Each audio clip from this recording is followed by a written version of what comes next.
Mas vamos à palavra de Deus.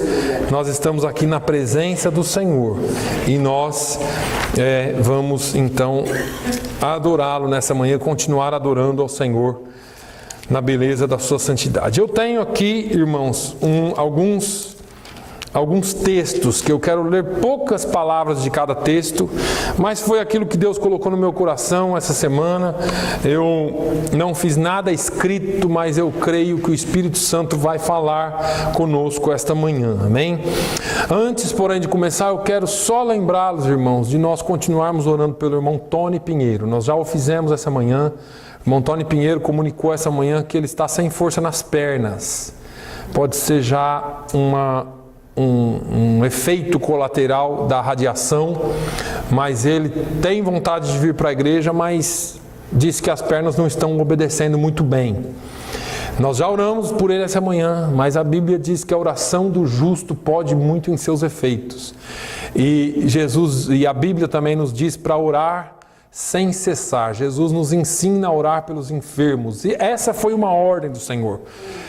Ide, curai os enfermos, expulsai os demônios, e Ele nos deu essa ordem, nos deu essa autoridade. Então eu queria pedir aos irmãos, só mais um instante, que você, do jeito que você tiver, ou se você quiser levantar, nós vamos orar pelo irmão Tony.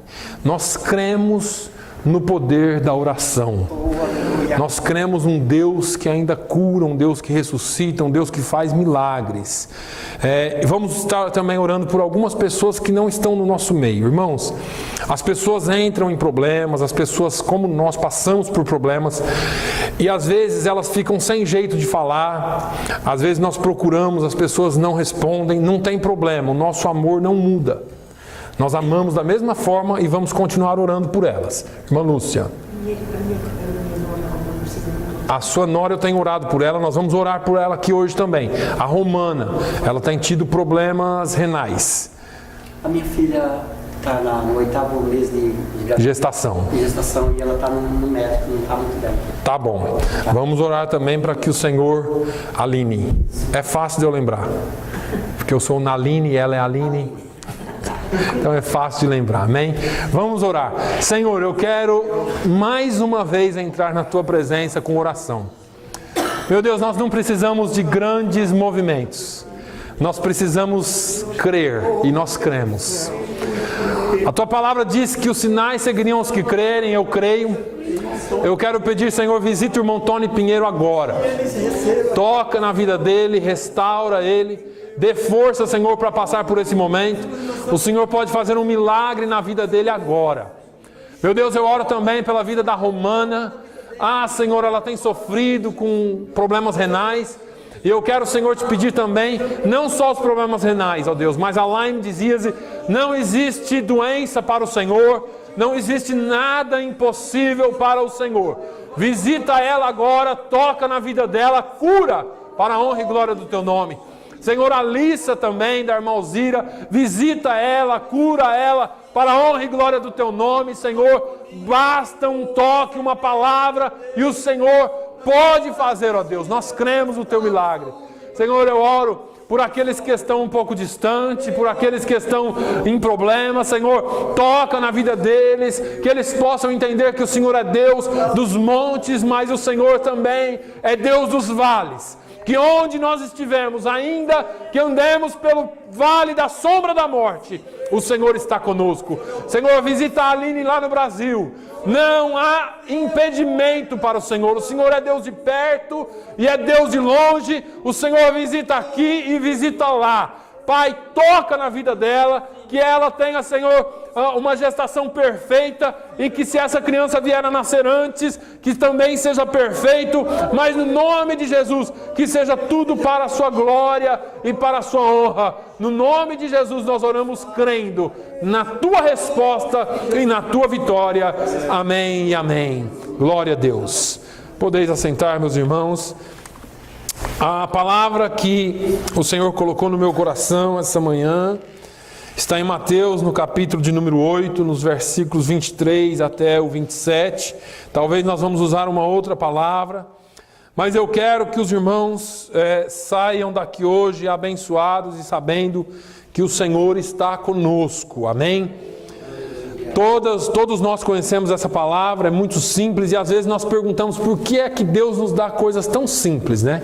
Essa semana, enquanto eu conversava com minha esposa, nós falamos do evangelho simples, do evangelho de transformação, do evangelho de mudança, as coisas simples que não se pregam mais, o arrependimento, a transformação de vida, aquilo que nós queremos ver. Não é um evangelho de mirabolâncias, não é um evangelho de grandes movimentos que façam grandes coisas, mas um evangelho simples que às vezes até nos bastidores vai trabalhando, vai mudando, vai salvando, vai transformando vidas.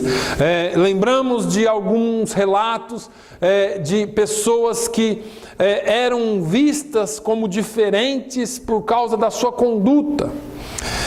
E por mais que eu tenha pregado, e por mais que eu pregue sobre conduta, sobre transformação, sobre diferença de vida, às vezes parece enfadonho, parece cansativo, porque o pastor só fala disso, o pastor só fala de mudança, o pastor só fala o que tem que fazer, o que não pode fazer, e isso a gente fica, parece que preso em regras. Eu quero, no entanto, nessa manhã, continuar falando daquilo que eu tenho falado, porque o poder de Deus não mudou.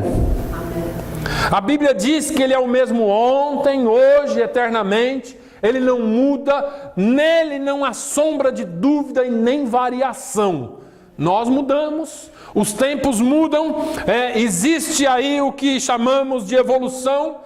O mundo evolui, a tecnologia evolui, as nossas vidas evoluem, mas o Deus que nós servimos permanece o mesmo para sempre. Por que que Deus não muda? Porque o que é perfeito não precisa ser mudado. Nós somos imperfeitos e crescemos até nas nossas imperfeições. Mas Deus não. Deus é puro, é santo, santo, santo, glória, pois a Ele eternamente. Amém. Então, a Bíblia diz assim aqui em Mateus, no capítulo 8, versículo 23, e entrando Ele no barco, seus discípulos o seguiram. E eis que no mar se levantou uma tempestade tão grande, que o barco era coberto pelas ondas, ele, porém, estava dormindo. E os seus discípulos, aproximando-se, o despertaram, dizendo: Senhor, salva-nos que perecemos. E ele disse-lhes: por que temeis, homens de pequena fé? Então, levantando-se, repreendeu os ventos e o mar, e seguiu-se uma grande bonança. E aqueles homens se maravilharam, dizendo: que homem é este, que até os ventos e o mar lhe obedecem? Aleluia. Se você virar algumas páginas da sua Bíblia, você vai ver uma passagem semelhante a essa. No capítulo 14, você vai ver no versículo 22, Jesus anda por cima do mar. E nós conhecemos essa palavra porque Jesus manda que seus discípulos atravessem o mar da Galileia, e ali o barco é açoitado por ondas durante a madrugada, e a Bíblia diz que o vento era contrário, e eles, açoitados pelas ondas, bem na madrugada, vem aquela figura andando por sobre as águas e temem. E Jesus disse: tem de bom ânimo, sou eu, não temas. E eles então, Pedro, muito corajoso, diz: olha, se é o Senhor mesmo, me manda ter ir contigo por sobre as águas. E Jesus diz: venha. E Pedro foi, nós conhecemos, as ondas bateram, o vento soprou, ele temeu, afundou, Jesus estende a mão, pega ele, volta para o barco, e ali então Jesus dá mais uma lição. Mas no versículo 31 ele diz assim: homens de pequena fé, por que duvidastes? Então nós vamos ter aqui um versículo semelhante, o 26 do capítulo 8, por que temeis, homens de pequena fé? E aqui também, homens de pequena fé, por que duvidastes? Esses dois textos me chamaram a atenção, porque nós temos falado em mudança, nós temos falado em poder de Deus, nós temos falado em sinais que seguirão aos que crerem. E como eu já disse aqui, Deus não mudou, irmãos. Se tem alguma coisa errada, não é com Deus. Se tem alguma coisa acontecendo, não é com Deus. Aí nós tentamos, na nossa inteligência, na nossa forma de pensar, no nosso cristianismo, na nossa teologia, tentamos entender ou configurar ou responder com nosso próprio conhecimento, por que é que Deus não faz milagres então? Por que é que Deus não continua operando então? Por que é que Deus não levanta mais o paralítico? Por que é que Deus não faz mais as coisas que nós vimos Ele fazer? Que a Bíblia relata, que às vezes nós ouvimos testemunhos distantes, mas geralmente nós não conhecemos quase ninguém que teve um milagre assim substancial. Eu sei que milagres acontecem nas nossas vidas todos os dias, mas são coisas que nós quase não percebemos. É o natural, é quase que o natural. O sobrenatural, aquele negócio que mexe mesmo com a gente. Por que é que não acontece? E aí eu fiquei pensando, e aí a gente vem para esses textos e você poderia pensar assim, o pastor vai falar sobre fé ou sobre falta de fé. E eu não sei, eu acho que talvez eu seja de uma linha diferente, porque apesar de Jesus ter falado muito de fé, Ele fez muito também em falta de fé. Então eu creio que Jesus é soberano e Ele faz quando Ele quer, a fé ajuda, mas não é o principal ingrediente.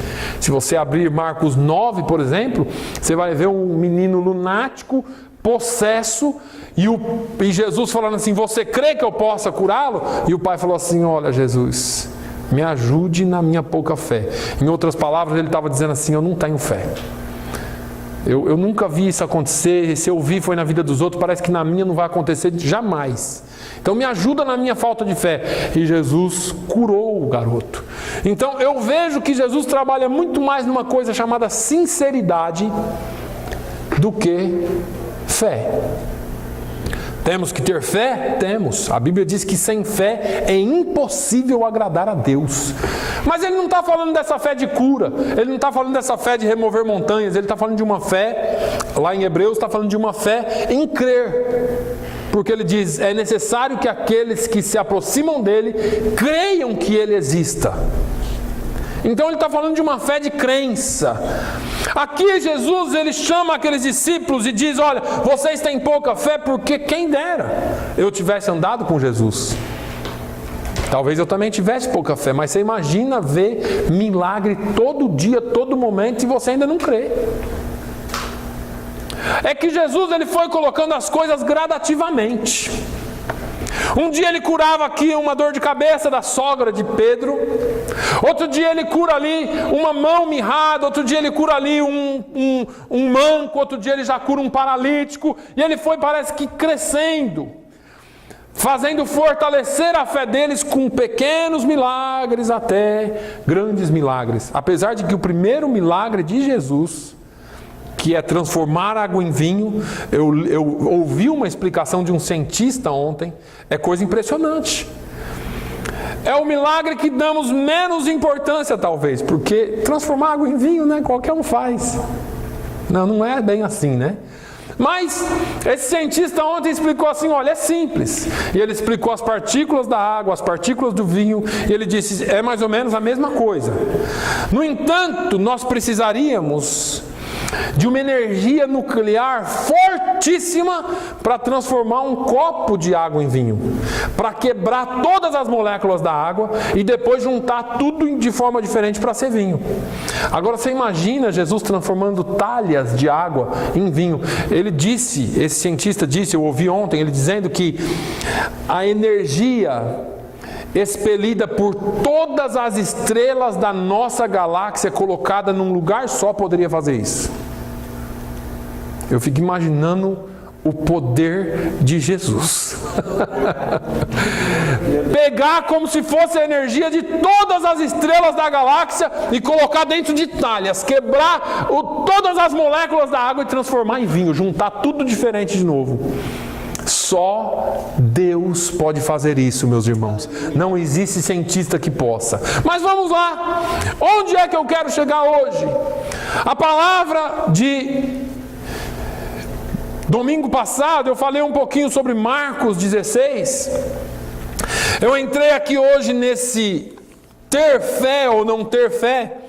E lá em Marcos 16 eu vejo uma coisa muito interessante, porque Jesus disse que os sinais seguiriam os que crerem, em meu nome expulsariam os demônios, e ele foi dando uma série de coisas, falariam novas línguas, beberiam, se bebessem alguma coisa mortífera, não lhes fariam dano algum, e poriam as mãos sobre os enfermos e os curariam. E esse é o id, né? Ide por todo mundo e pregai o evangelho a toda criatura, e quem crer for batizado será salvo, quem não crer será condenado. E ele fala dos sinais que seguiriam. Agora, no versículo 19, diz assim: ora, o Senhor, depois de lhes ter falado, foi recebido no céu e assentou-se à direita de Deus. E o capítulo, ou o livro, termina no versículo 20 assim: e eles, tendo partido, pregaram por todas as partes, cooperando com eles o Senhor e confirmando a palavra com os sinais que se seguiram. Amém. Por que eu usei aqueles dois textos antes para falar sobre isso aqui? A gente, como eu disse, na nossa teologia, tenta explicar o porquê que muita coisa não acontece. Mas não existe muita explicação. Eu acho que existe mais ação. Quando Jesus fala, olha, homens de pouca fé, ou homens de pequena fé, ele está falando com um grupo de homens que viam um milagre todos os dias, mas estavam dependentes totalmente de Jesus. Ou a gente podia dizer aqui num termo bem chulo, popular, debaixo da saia de Jesus. É que nem filho quando está com 50 anos e ainda não saiu debaixo da saia da mãe.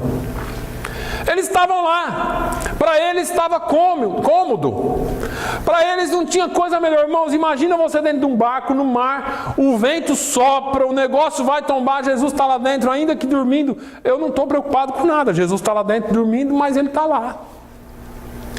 E ele é o Deus que acalma as tempestades.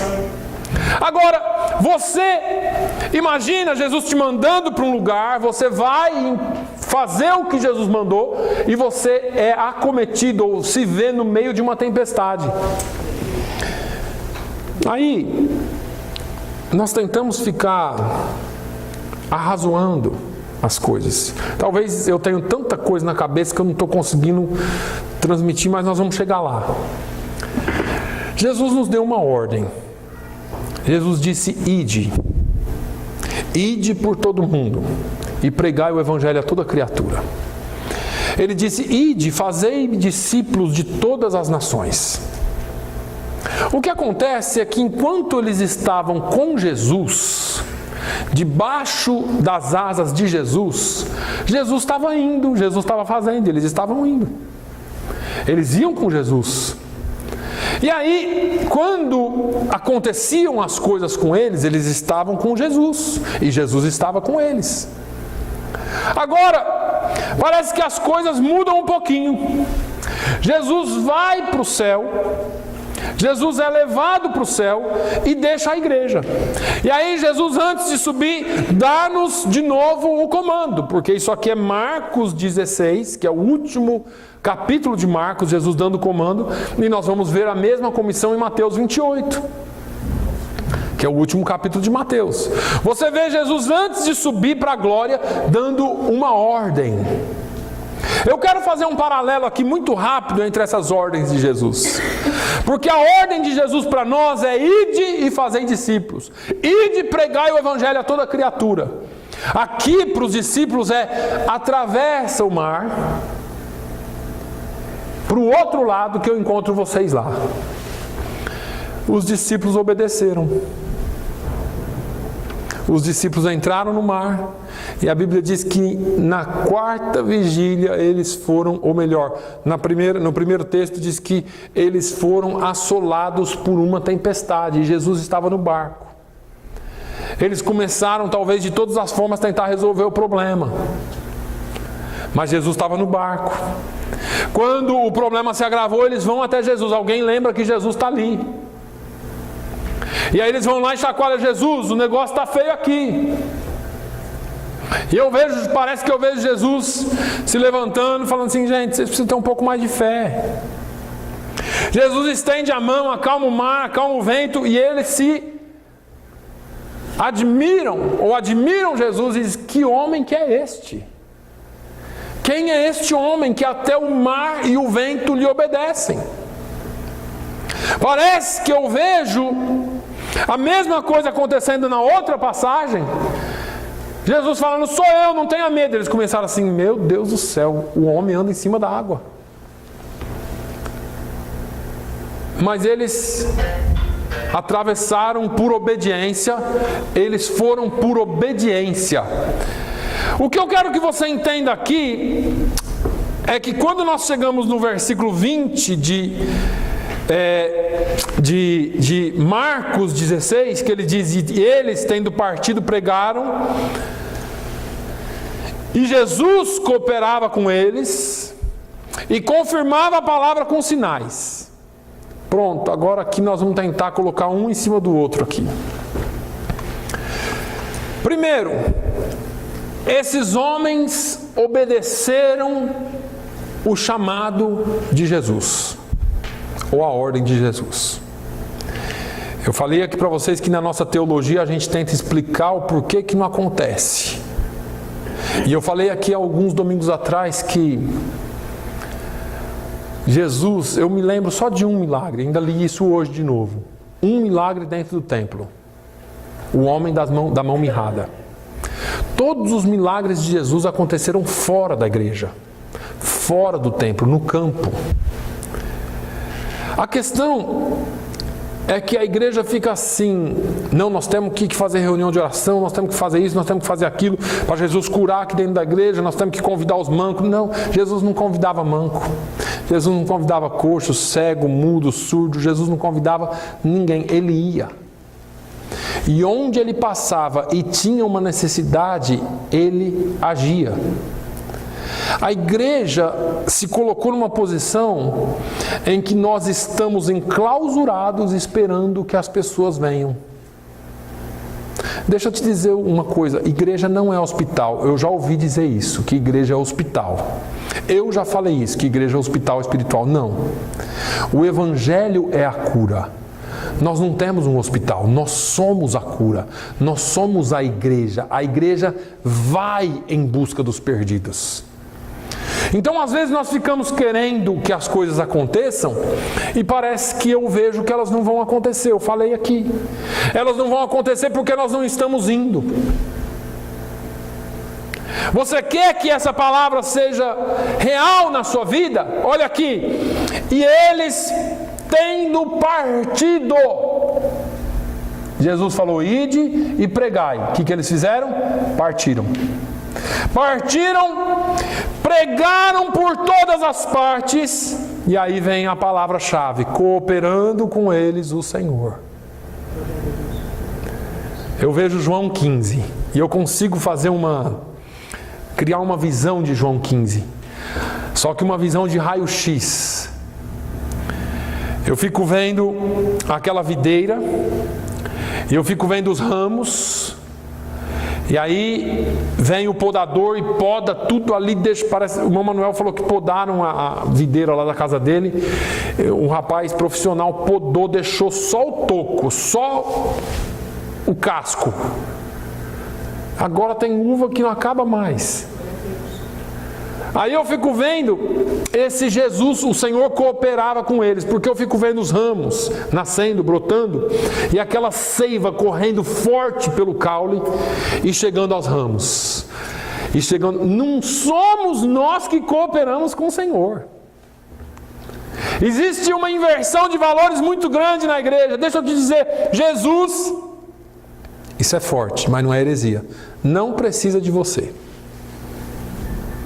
Jesus não precisa de mim para nada. Jesus não precisa de nós. Hoje nós estamos vivendo um tempo de um evangelho que a gente tem que ajoelhar para a pessoa e dizer assim, pelo amor de Deus, seja crente. Não. Nós não precisamos chegar a esse ponto. Se nós cumprirmos o que Jesus disse, Ele cooperará conosco. E os sinais serão confirmados, ou a palavra será confirmada por sinais. Aleluia. Eu vejo os discípulos ou os apóstolos orando em Atos 4, eles saíram da prisão e chegam lá, se reúnem, eu cito isso aqui demais. E eles começam a orar e dizer assim, Senhor, Olha as ameaças, olha as coisas que estão fazendo, olha o que estão falando fazer se nós pregarmos. Mas, Senhor, enquanto nós pregamos a Tua palavra, o Senhor estenda a Sua mão para fazer curas e maravilhas em nosso meio. Glória a Deus. O problema é que nós temos ministérios hoje de cura que não pregam mais a palavra. Hoje nós teremos uma conferência de cura aqui. E as pessoas vêm e aquela mão santa ungida, unge e parece que todo mundo é curado. Não tem mais palavra. O problema é que nós estamos muito ocupados, o problema é que nós temos muito a fazer, o problema é que nós não estamos indo mais. Eu não sei o que fazer. Eu já disse para os irmãos aqui que tem hora que, como pastor, eu me sinto tão impotente. E parece que às vezes a minha ansiedade, tudo que eu tenho, às vezes, passado, é porque eu fico tentando ser que nem polvo, né? Abraçar o mundo com os meus braços, meus 200 braços. E tentar fazer demais, e parece que eu vejo aqui Jesus ensinando um evangelho tão simples. A palavra dizendo assim, olha, eles foram. Eles partiram, eles pregaram, e tendo pregado, o Senhor cooperava com eles. E o Senhor cooperava com eles, e eles pregavam a palavra, e a palavra era confirmada pelos sinais.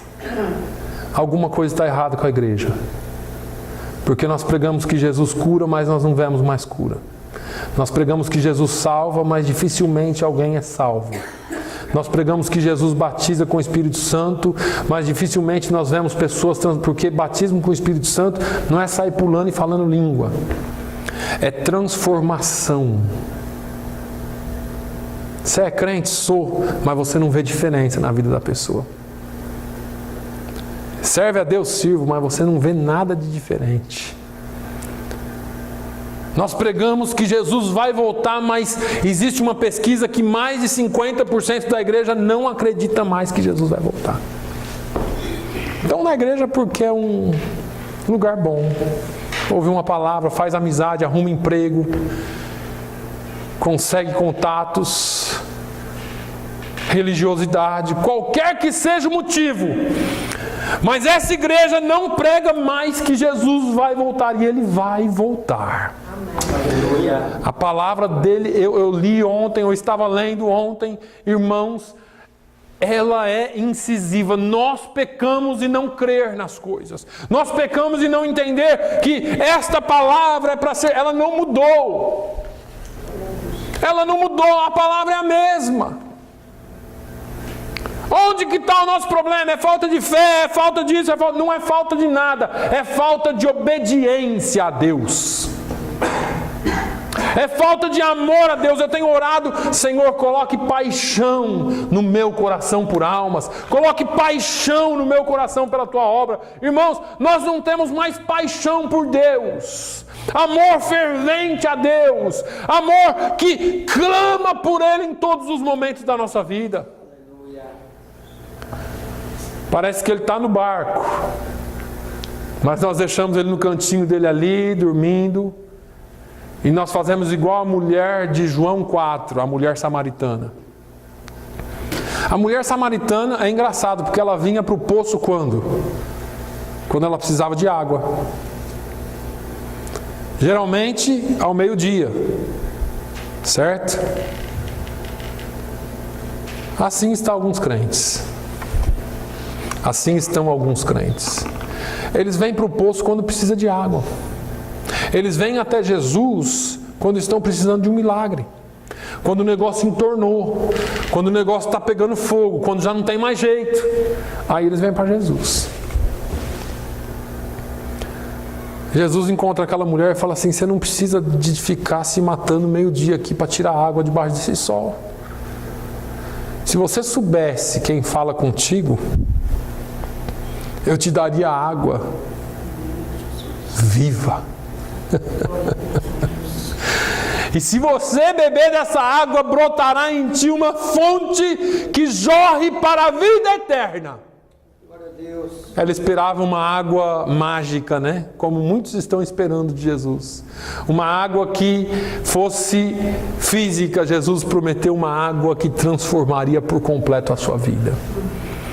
Assim estamos nós, de vez em quando nós sentimos a necessidade de fazer alguma coisa para Deus, ou alguma coisa, e aí nós vamos lá, nós oramos, às vezes nós precisamos de um milagre um pouquinho maior, então nós fazemos alguma coisa a mais, mas Jesus não quer isso de você.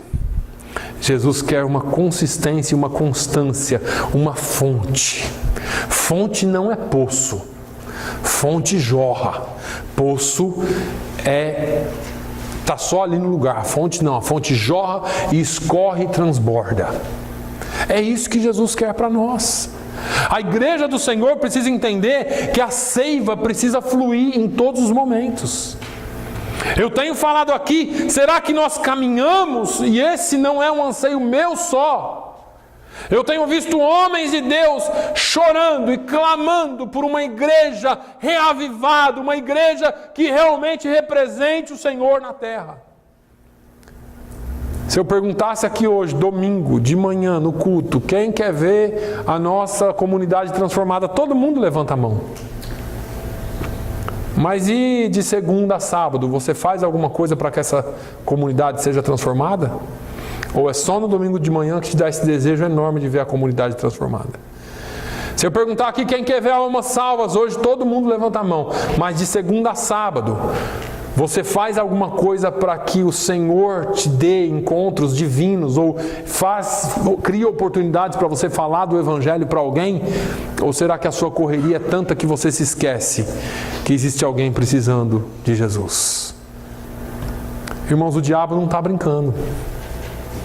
O diabo não brinca de ser diabo, nós brincamos de ser igreja. Ele não brinca. E eu não quero que você tenha isso como uma palavra só exortativa do que devemos ou não devemos fazer. A questão é a obediência a Deus. Por que nós não vemos mais milagres? Eu vou te dizer por quê. Porque eu já até disse aqui isso. Porque nas campanhas de milagres alguém fica famoso. Começa a pregar pelo país inteiro, pelo mundo inteiro, e esquece quem é o Senhor da glória. E aí eu só imagino, porque eu não quero ver isso na minha frente, mas eu só imagino alguém dizendo assim: Jesus, mas eu preguei em seu nome, eu curei em seu nome, eu expulsei demônios em seu nome, eu profetizei em seu nome. E ele dizia assim: nunca vos conheci.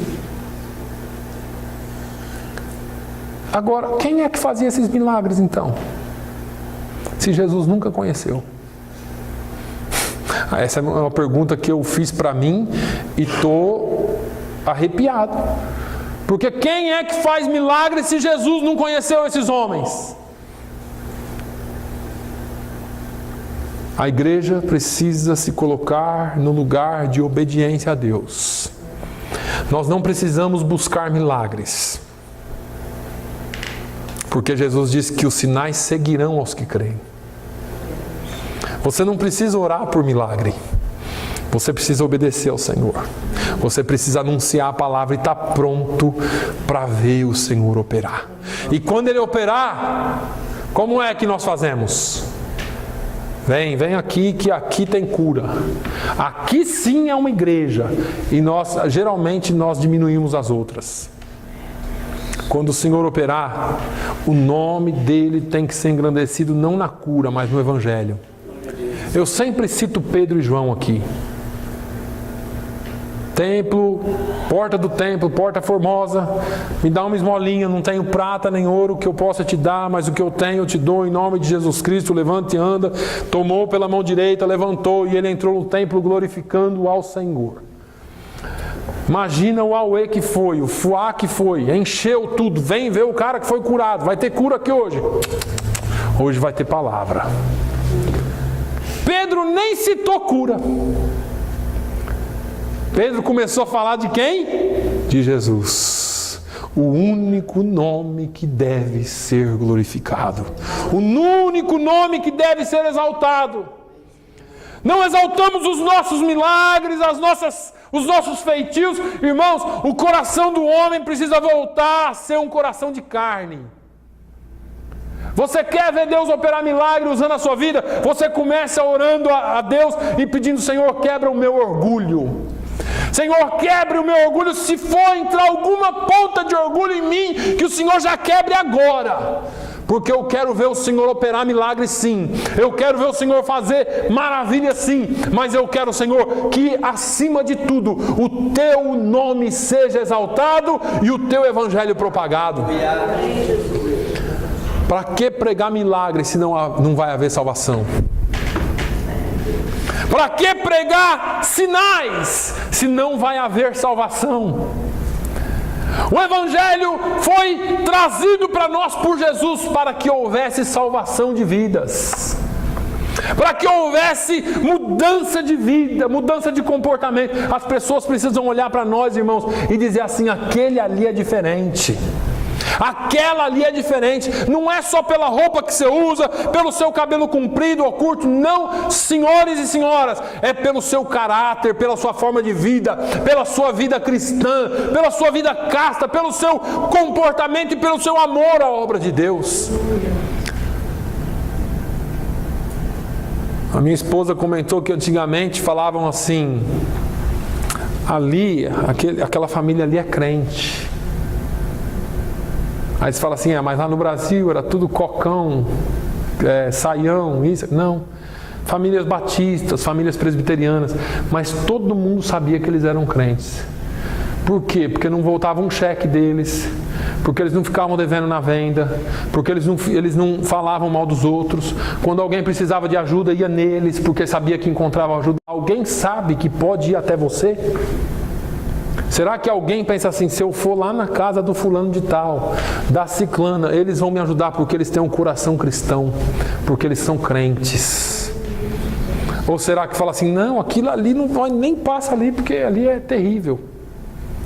Será que nós podemos nos colocar em posição de servir alguém?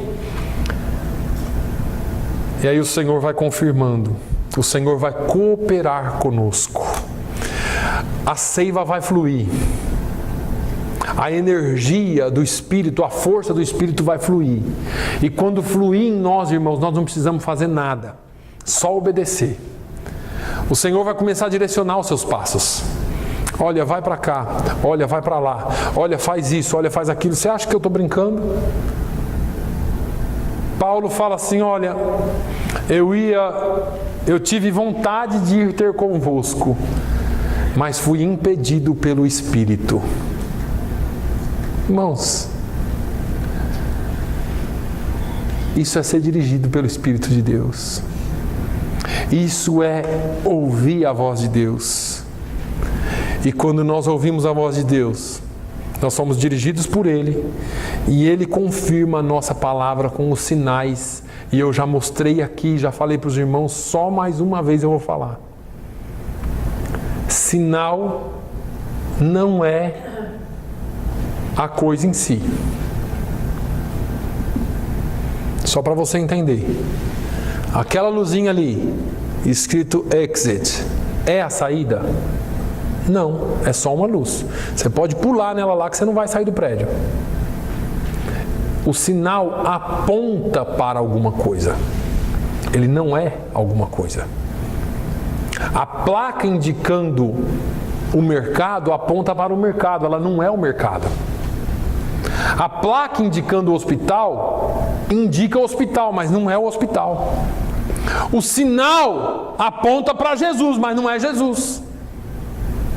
Eu não sei se você consegue entender. A cura é bênção, mas não é o dono da bênção. Então a cura não pode ser exaltada acima daquele que é o Senhor da cura. Eu já falei para os irmãos que João não cita milagres, ele cita sinais. Jesus falou: os sinais seguirão os que crerem. Ele falou: os milagres seguirão os que crerem. Aí nós criamos coisas, né? Mas Jesus falou: os sinais seguirão os que crerem. Que sinal que há em você? Que sinal que tem te seguido que aponta para Jesus? Isso é muito sério. E eu me coloco no mesmo barro, na mesma situação. Porque nós, como igreja, se nós obedecermos, se nós fizermos exatamente como o Senhor disse para fazermos, porque não há fórmula, não há regra, não há religiosidade, não, existe obediência a Deus. E obediência a Deus é deixar-se ser inteiramente dirigido por Ele. Esses homens não conseguiam fazer antes. Jesus foi treinando eles. E Jesus falou assim: olha, ficai em Jerusalém até que lá do alto sejais revestidos pelo poder de Deus. Eles obedeceram o primeiro passo. Jesus tinha milhares de pessoas seguindo, mas foram só quase 120 que estavam lá. Não espere a maioria, faça você. Não espere que muitos façam, mas eu espero que poucos façam e façam como os apóstolos. Atos 17, 6. A Bíblia diz que os guardas do templo foram até a casa de Jason, ou de Jason, e chegaram na casa de Jason, onde os apóstolos estavam, e não encontraram ali Paulo, não encontraram as pessoas que eles estavam procurando, e prenderam Jason. E chegaram e falaram assim: esses homens que transtornaram o mundo chegaram também aqui. Transtornar é colocar de cabeça para baixo. Eu vejo a igreja de cabeça para baixo e o mundo bem de pezinho. Eu não sei, eu sou muito crítico, às vezes. Mas nós é que precisamos voltar os nossos corações para a coisa certa.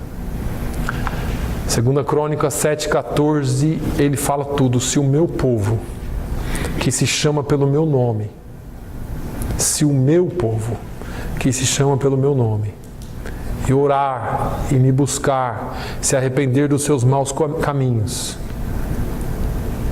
então eu ouvirei dos céus o seu clamor e sararei a sua terra. Nós é o povo de Deus, é esse povo que Ele espera. Não tem presidente que vai mudar essa nação. Não tem presidente que vai mudar o Brasil. Não tem presidente que vai mudar o Portugal.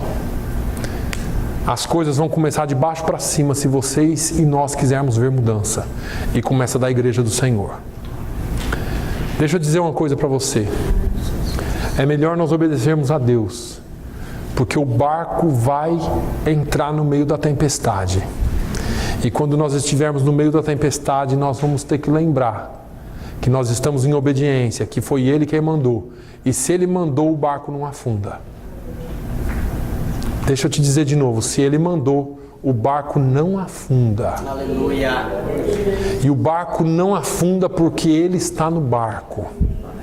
E se Ele não tiver por um instante, você vai ver Ele caminhando na sua direção, ainda que seja por sobre as águas. Aleluia. Mas nós precisamos obedecer. Amém? Que Deus abençoe. Feche os seus olhos. Senhor, eu te agradeço uma vez mais pela Tua palavra. Eu te agradeço porque a Tua palavra é simples, Senhor. Nós complicamos, nós temos as nossas teologias, nós temos as nossas formas de interpretação e muitas vezes somos falhos. Mas eu quero que na Tua simplicidade, Senhor, o Senhor se revele a nós a cada dia e a cada instante. Eu quero, Senhor, que na sua simplicidade a Tua igreja reconheça que o Senhor é Deus, sim. E que o Senhor prometeu e que o Senhor vai cumprir. Oh, meu Deus, nós só queremos obedecer. E se existe algo em nós que ainda nos faz resistir a obedecer, que o Senhor tire em nome de Jesus. Nós estamos aqui como Davi dizendo: sonda-nos, ó Deus, e vê se há em nós algum caminho mau, e guia-nos pelo caminho eterno.